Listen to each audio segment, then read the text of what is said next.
So, but the Savila Rinpoche, Dagisho, Pemide, Garden Chimbigoni, Jason, Tekoson, teaching with us and so.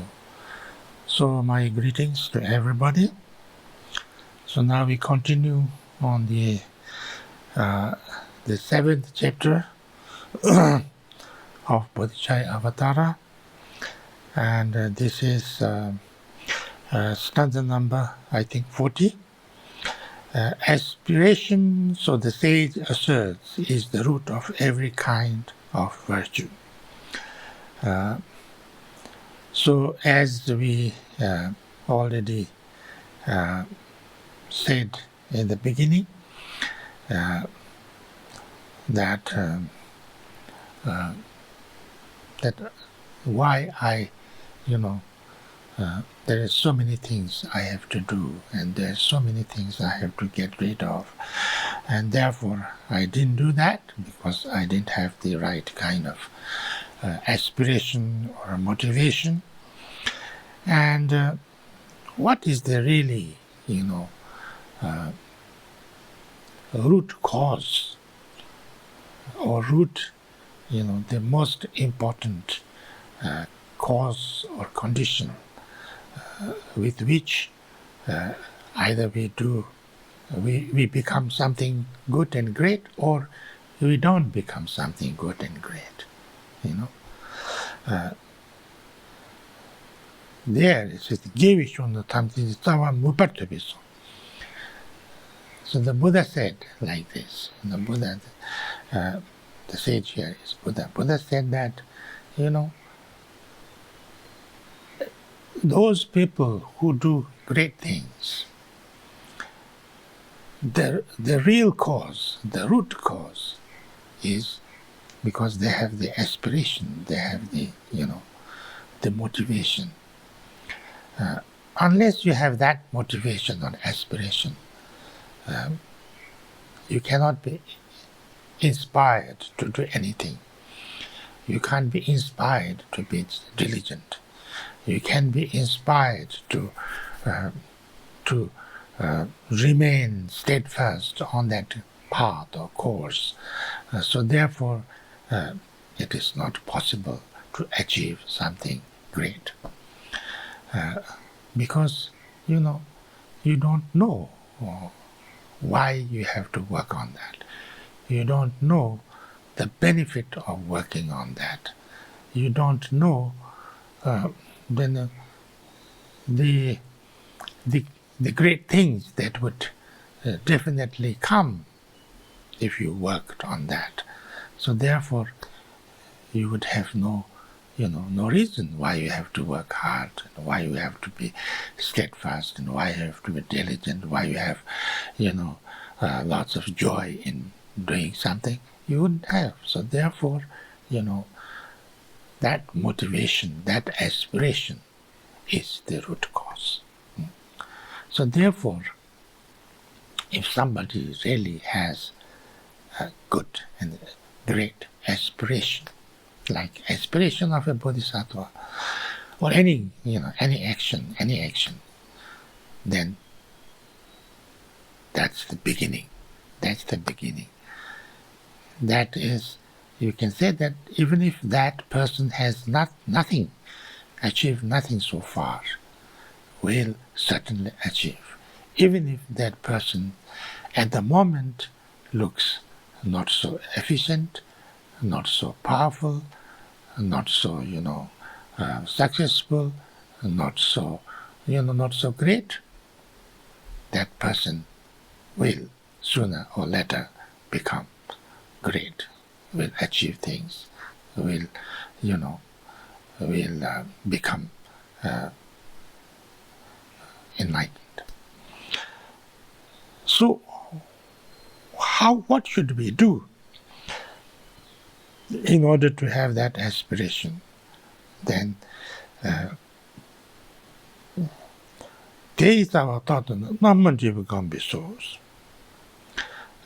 this is what Buddha said.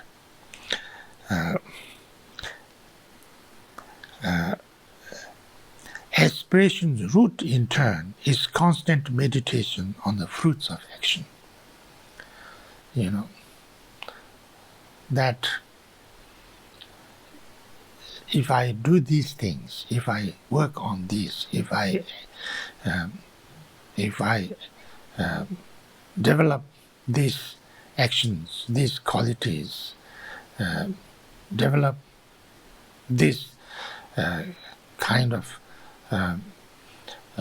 things in myself, I learn and train in these good things, then there will be this kind of results.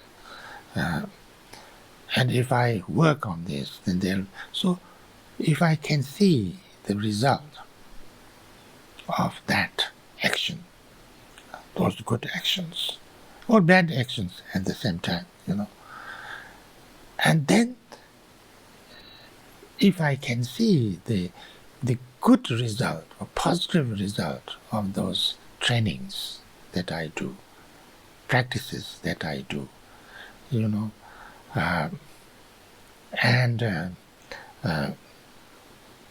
kind of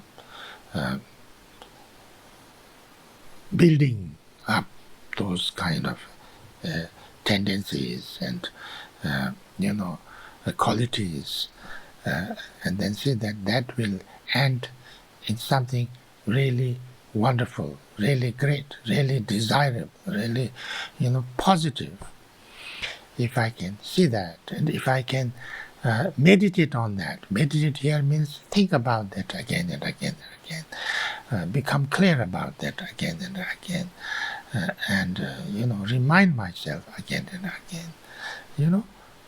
That will bring aspiration. That will bring aspiration. Because if I know that if I keep on doing this, then what will I become? Say like, I'm doing nothing, I'm just wasting all my time, maybe I'm drinking a lot, I'm gambling a little bit, and I'm just useless to myself, I'm ruining my health, I'm being not nice to my family members, my loved ones, and I'm doing nothing for the society around me. So what will happen? I can see. If I have a little bit of wisdom or a little bit of common sense, I could see how I would die. And I could see that my next life would be similar, because if I didn't make any, any strong positive training or habitual tendencies, where will it come suddenly when I die? So my next life will be the same way or even worse. So therefore, I can't see anything getting good.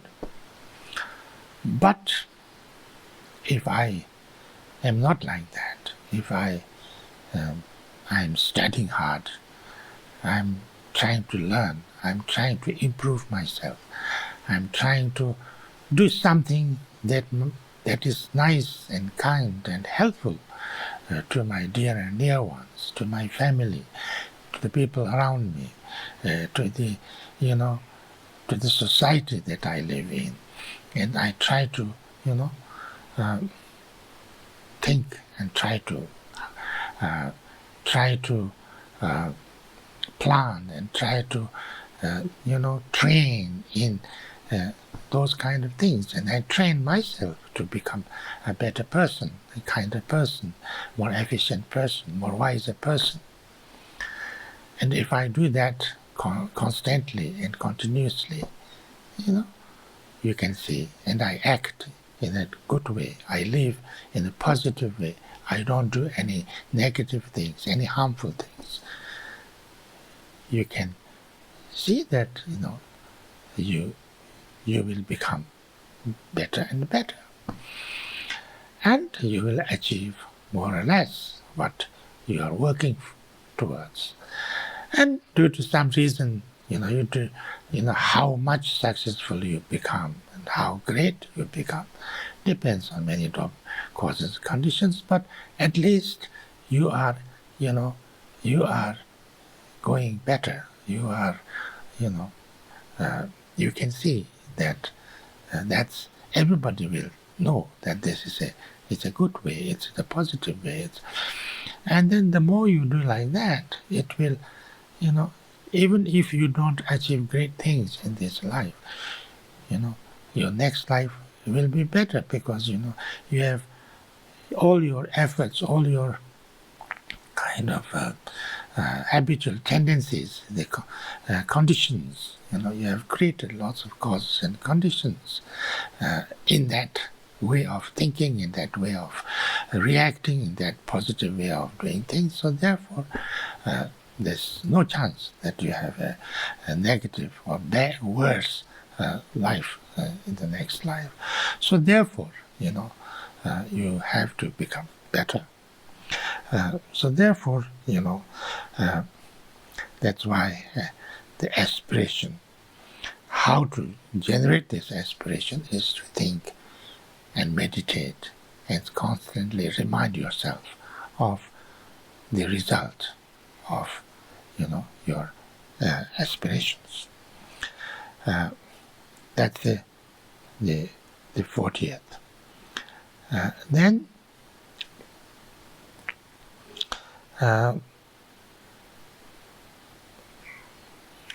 now to talk a little bit more elaborately about that. Dungal yimi deva to dipa namba natsuto depa nando chawan dipa shuli joraj yela sambi keshipi kondo roja tenu shonam ten drivi yenchi ngwenchunja depa shepa dendu cho kondo roja wa tenu dipa di dungal chenji number jam. So this in English is 41. The body's pains, anxieties of mind, and all my fears of various kinds, to be deprived of what I want, such is the harvest of my sinful deeds. But if my acts are good, sincerely intended, then no matter where I turn my steps, the merit gained will honor me with its resulting benefits. But if through seeking happiness my deeds are wrong, no matter where I turn my steps, the lives of misery will cut me down, the wage and retribution of a sinful life. So the words are clear. Now, generally,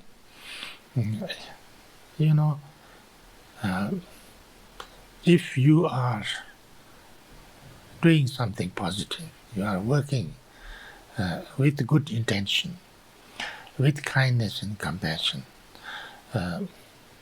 with,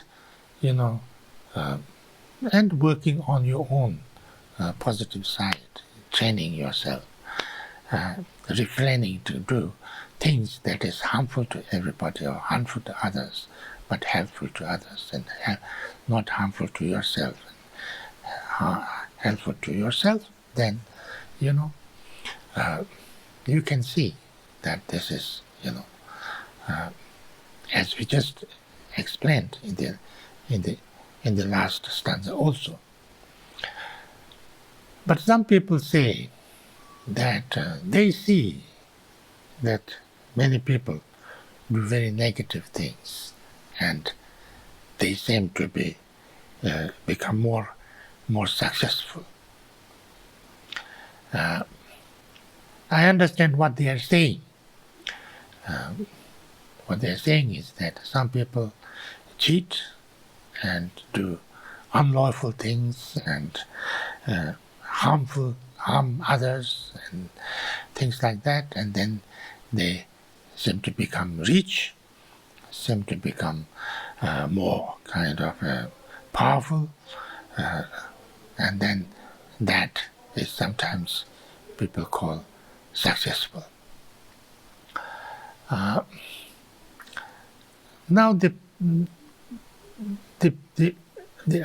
understanding should be, are they really successful? The first thing is, are they really successful or not? That's one thing. Because this is something I can see myself. Those people who have become rich or powerful or something like that, through doing very negative things, harmful things to the other people, society, and things like that, do they have peace of mind? I see them with lots of fear, because they always fear that people will find out their unlawful dealings, their negative dealings.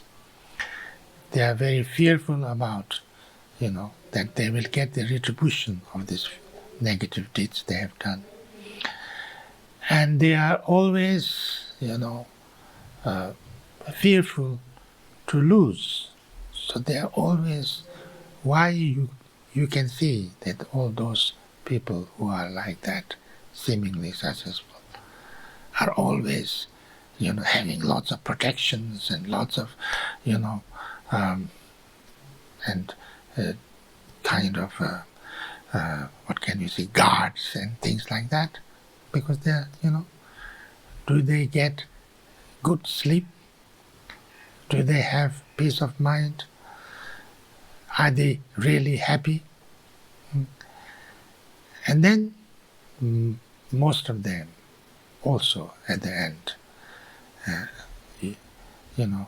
end up with losing all of them, and many times losing their life, and all these kind of things.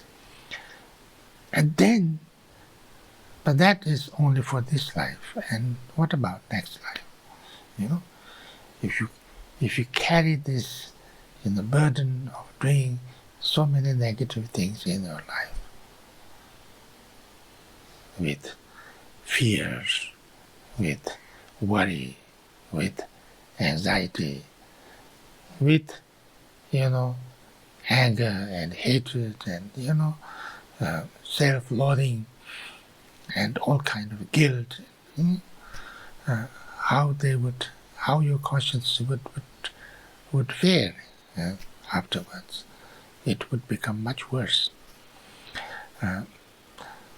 Sometimes when people see these things, like, the karma theory is not working because, people who are seemingly doing very positive things, they get sick and they have sometimes accidents and they have negative things happening in their life, and those who are doing bad things, not having anything. This is the way, the causes and conditions. Of course, karma is actually an action. So if you put together all the causes of whatever, then you will have that same result. Like if you, say like if you loot somebody, then you will have lots of money because you have met the causes of getting lots of money there. Whether that lots of money would actually result into something good for you or not good for you, that's another issue. That's another issue. So therefore, the real way, how the karma works, because it's not just what you do now. The karma is everything that has happened before. So what we are now going through at this moment is, of course, lots of things in this life. lot of things that you've done in this life also makes what you are now. But lots of things that happened before is also lots of, influence there. And so therefore, the result of something that you do now might not happen tomorrow, but maybe happening after 10 years, after 20 years, maybe next life, or the next to the next life. You can't really say exactly how things work because it's so many different causes and conditions there.